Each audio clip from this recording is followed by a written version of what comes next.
Welcome back, everybody. Ready for another deep dive? Absolutely. Always ready to dive in. Excellent. Well, today we're exploring some pretty intriguing excerpts Oh. from shaman John Rasmussen's blog. Okay, yeah.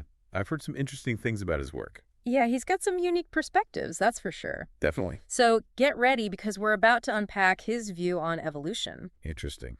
And the really fascinating thing is how he blends ancient shamanic wisdom Right. with modern scientific concepts. Okay, cool. So what's really interesting here is Rasmussen goes beyond just that traditional understanding. Traditional understanding. Of evolution as a slow, Right. gradual process. He argues that humanity is on the verge of an unprecedented evolutionary leap. Okay, now that's a bold statement. Unprecedented. Yeah, and get this, one that's happening right now, Whoa. within our lifetimes. Really? That's fascinating. It is, right. And he calls it an exponential leap. Exponential leap. I like that. Yeah, it's So is he saying that... each stage of evolution builds upon the one before it, but at an accelerating pace. I see. So it's not just linear. Exactly. Think about it this way. Okay. We went from those, Oh, yeah. clunky computers to smartphones in just a few decades. Right. So if that same principle applies to human evolution, Wow. we're talking about a transformation on a scale we can barely imagine. That's a bit mind-boggling, isn't it? That is, right. To think that we could be changing so rapidly. Exactly. Yeah. And this is where things get even more intriguing. More intriguing. Okay, I'm hooked. Tell me more. So Rasmussen suggests this leap. Yeah. It isn't just about physical changes, but about tapping into a realm of reality that science has barely begun to understand. A realm that science doesn't understand. Interesting. Right. He's talking about that 95% of the universe. 95%? Wow. That's still a mystery to modern science. Right. The dark matter. It's a dark matter. The dark energy. That we can't really measure or see. Exactly. So how does Rasmussen fit into all of this? Well, according to him, shamans have this unique ability to tap into this unknown realm. This 95% we were just talking about. Yeah, and the Quero lineage of shamans, they refer to it as cause. Cause, interesting term. It is, right. And they see it as a kind of blueprint for reality. A blueprint. One that can be accessed and even influenced through shamanic practices. Hold on, are we saying that shamans can actually... It's a pretty bold claim, right? Yeah, change the fundamental fabric of reality. That's what he's suggesting. That's pretty wild. It is, right? I mean, how do they even do that? Well, Rasmussen suggests they access this 95% through practices like, deep meditation, plant medicine ceremonies. Yeah, I have heard about those. Or by, connecting with the natural world. Connecting with nature. Okay, but in a really profound way. Profound way. So it's more than just a walk in the park. Exactly. So what happens when they connect in this way? Well, he says it allows them to glean insights and knowledge that go beyond our current scientific models. Like what kind of insights? They might experience visions. Visions, Receive intuitive downloads. Intuitive downloads, interesting. Or develop a deep understanding of the interconnectedness of all things. So it's not just about altering the physical world. It's not just about that. But about shifting our consciousness and our perception of reality itself. Exactly. And that brings us to one of Rasmussen's most intriguing and perhaps controversial ideas, the concept of homo luminous. Homo luminous, I've heard that term before. Yeah, it's a pretty wild concept. It is. He suggests that this could be the next stage of human evolution. Next stage, One that involves a merging of consciousness. Merging of consciousness with... technology. Technology, whoa. Yeah, the whole silicon bodies thing. Right, like souls choosing to inhabit artificial forms instead of our current Homo sapiens bodies. Yeah, it's definitely a mind-bending concept. It is, right? Like something out of a sci-fi movie. It's a bit like a sci-fi movie come to life, isn't it? It really is. But it also raises some profound questions about the nature of consciousness. Profound questions, yeah. Like, if consciousness can exist beyond our bodies, beyond the confines of our physical bodies, what are the implications for our understanding of life and death? It makes you rethink everything, doesn't it? It really does. Like, what does it mean to be human? Exactly. In a world where technology and biology are so intertwined. It's a lot to wrap your head around. It is. And speaking of mind-blowing concepts, oh, there's more. Rasmussen also talks about the emotional and spiritual impact Cool. of this evolutionary leap. This makes sense, I mean. He doesn't sugarcoat it either. What do you mean? He says these shifts can be pretty intense. Intense? How so? Leading to periods of upheaval. Upheaval, okay. Transformation. Transformation, yeah. That describes it as a Pretty. personal and collective revolution. A revolution, wow. A time of great change. Change, definitely. Uncertainty. That can trigger a whole spectrum of emotions. I bet. From fear and anxiety to exhilaration. Exhilaration, interesting. And a profound sense of connection. So the whole spectrum. The whole spectrum, yeah. Wow, that's intense. It is, right. Makes you wonder. Makes you wonder. If these evolutionary leaps are so turbulent. So turbulent, yeah. How do we navigate them without losing ourselves in the chaos? That's a good question. Right. Because if things are changing so quickly, it's easy to feel lost and disoriented. Exactly. And that's where Rasmussen sees the role of the shaman as crucial. The shaman, okay. He suggests that shamans can act as guides and healers. Guides and healers. Interesting. During these times of transition. Times of transition, right. Helping us to make sense of the changes. Make sense of the changes, yeah. And to integrate them in a way that's both empowering and meaningful. Empowering and meaningful. I like that. Right. So it's not just about enduring the upheaval. It's not just about enduring, no. But about understanding its purpose. Understanding the purpose. Okay. And using it as a catalyst. A catalyst. For growth and transformation. For growth and transformation. That makes sense. Exactly. So we're not just passive victims of this change. Right. We have a role to play in how it unfolds. We do. That's pretty empowering. It is, right. I think that we can actually shape our own evolution. Exactly. That's a powerful idea. It is. And that's actually a great place to pause for this part of our deep dive. Okay. Sounds good. We've covered a lot of ground. We have. Evolution, shamans, Homo luminous. It's a lot to take in. And we're just getting started. We're just getting started. All right, so picking up where we left off. Back to evolution. Yeah, we've established this potential evolutionary leap. Right. It could be, like, pretty intense. Maybe even a little chaotic, right? A lot to unpack there. It is. But I'm curious, what does Rasmussen actually say about the why behind all of this? The why? Yeah, that's the big question, isn't it? It is. Like, what's the driving force? What's driving this push for such a radical shift in the first place? Right. Why are we supposedly changing so drastically? Exactly. Well, he's got a really interesting take on that. Okay, I'm all ears. He suggests the driving force behind evolution might not be just, survival of the fittest. Survival of the fittest. Yeah, we always hear that. Right, like that's the classic explanation. Right, but Rasmussen goes a bit deeper. Deeper. Okay, I'm intrigued. He ties it to the concept of boredom. Boredom. Really? I did not see that coming. I know, right? It's kind of unexpected. It is. Boredom driving evolution. It's a fascinating idea, right? It is. He proposes that consciousness, in all its forms, okay, constantly seeks out greater complexity. Greater complexity. And new experience to keep things interesting. Keep things interesting. So we're not just trying to survive. It's not just about survival. We're trying to. Be entertained by life. In a sense, yes. That's fascinating. Essentially, he's saying that evolution is driven by a thirst for novelty and exploration. Exploration. So we're like the universe's entertainment. That's one way to look at it. It's like the universe is getting bored with the status quo. Haha. Yeah, maybe that's it. He wants to shake things up a bit. And that ties back to his point. About embracing the unknown. Embracing the unknown. Right? If evolution is driven by this desire... For new experience. For new experiences, exactly. Yeah. Then it makes sense. It would make sense. That we'd be wired to seek out the unfamiliar. The unfamiliar. And challenge our existing understanding of the world. So it's like we're programmed to evolve? In a way, yes. That's pretty wild. It is, isn't it? Okay, I'm starting to see how these pieces fit together. Yeah, it's all connected. But if we're supposedly in the midst of this... In the midst of... massive evolutionary leap... This huge shift. Right now... Yeah. What does that actually look like? What does it look like? That's the million-dollar question. It is. Are there any signs? Signs?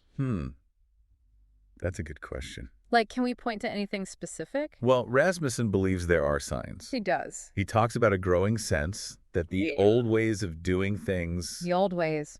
in seeing the world just aren't working anymore. They're not cutting it. It's like we're outgrowing them. Exactly. Like we're ready for something new. I can definitely relate to that. He also mentions encountering. Encountering. Both children and adults. Kids and adults. Okay. Who seem to be ahead of their time. Ahead of their time. Interesting. That's like they don't fit neatly. They don't fit into our current societal structures. Right. The structures. There's ways of thinking. So those individuals who challenge the status quo. Yeah. The ones who question everything. Right. Who seem to have a different way of perceiving reality. Perceiving reality, exactly. They might actually be glimpses of Homo luminous emerging.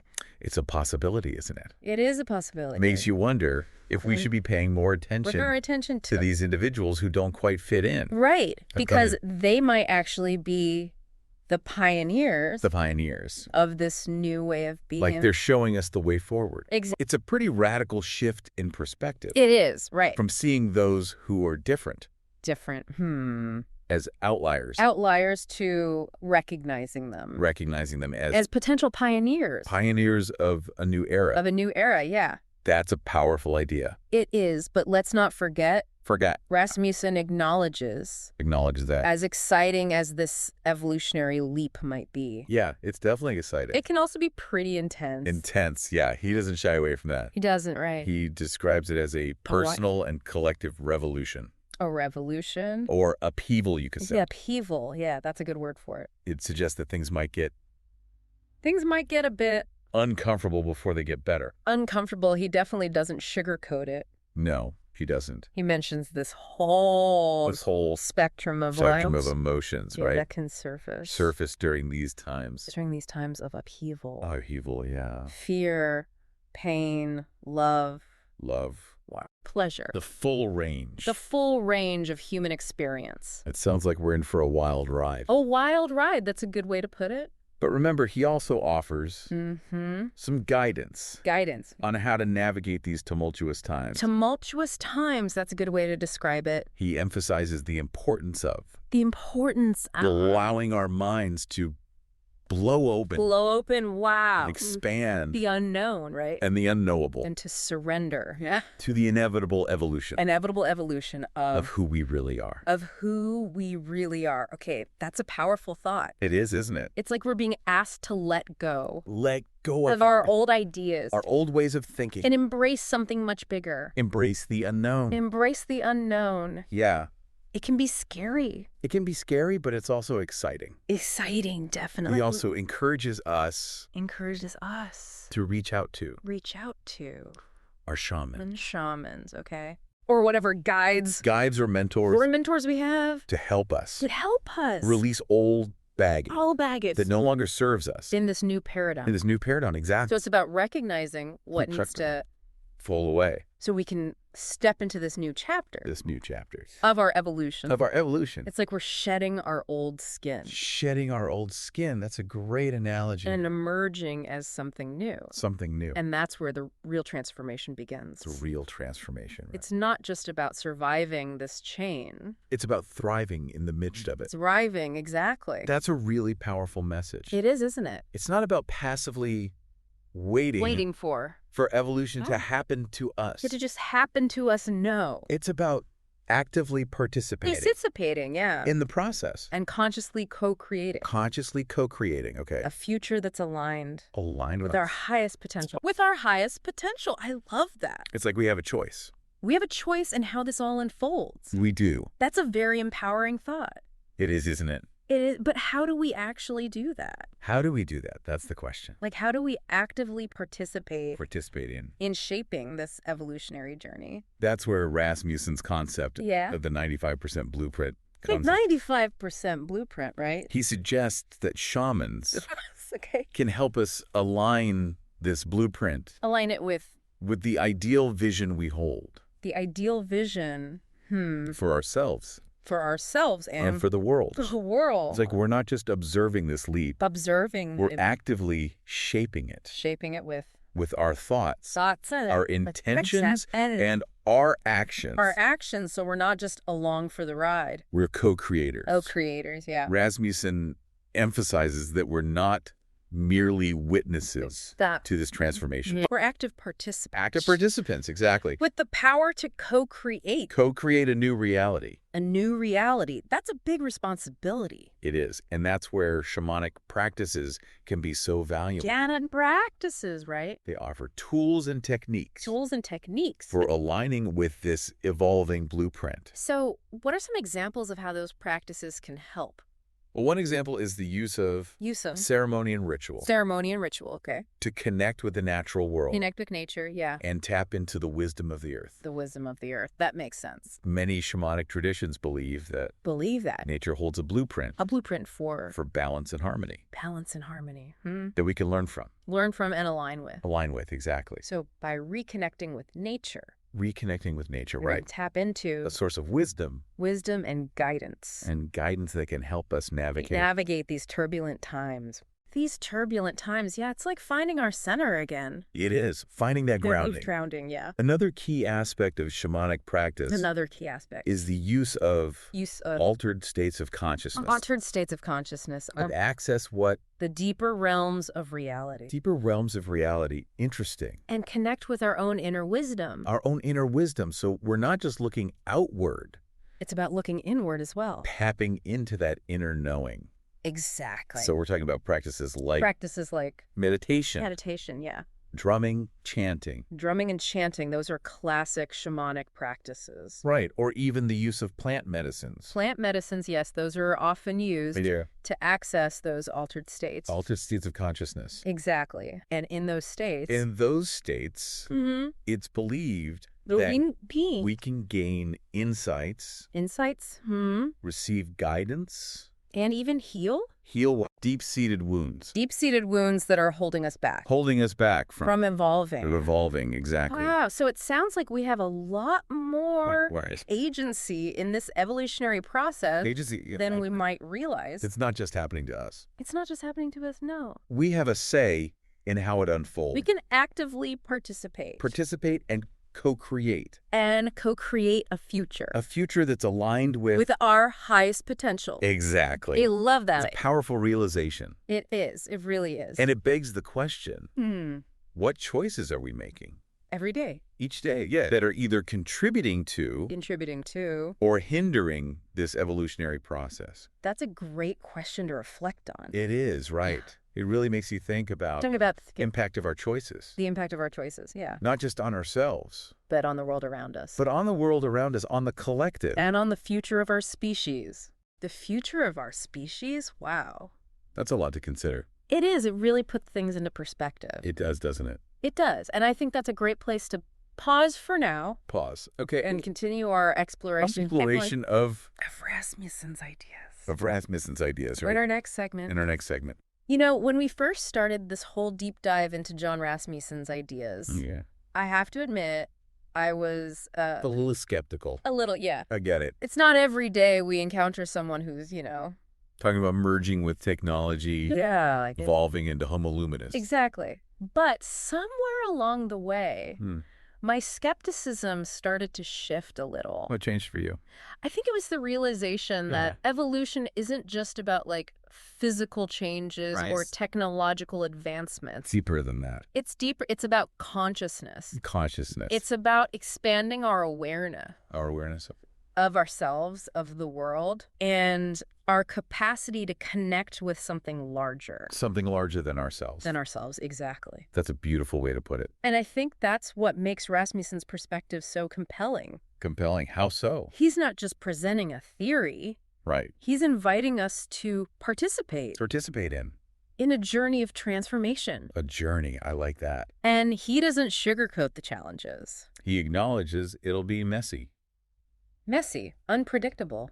Yeah, he even uses the word upheaval. Upheaval, right. Which suggests things might get a bit rough. Before they get better. Before they get better, exactly. But he also emphasizes that we have the power to navigate these challenges with grace and resilience. Resilience, right? We're not just victims here. We're not victims. We can choose how we respond. He talks about surrendering to the process. Surrendering, yeah. Trusting our intuition. The intuition, okay. Calling on our guides and mentors. For support. For support, exactly. We don't have to do this alone. We don't have to do it alone. That's a good point. And ultimately, he believes. And he believes that. If we approach this shift with an open heart and mind, we might actually find ourselves enjoying the ride. Enjoying the ride. I love that idea. It is a beautiful thought. That even amidst the chaos and uncertainty, there's the potential for joy. Joy and wonder. In the process of becoming who we're meant to be. Exactly. So how do we do that? How do we embrace this leap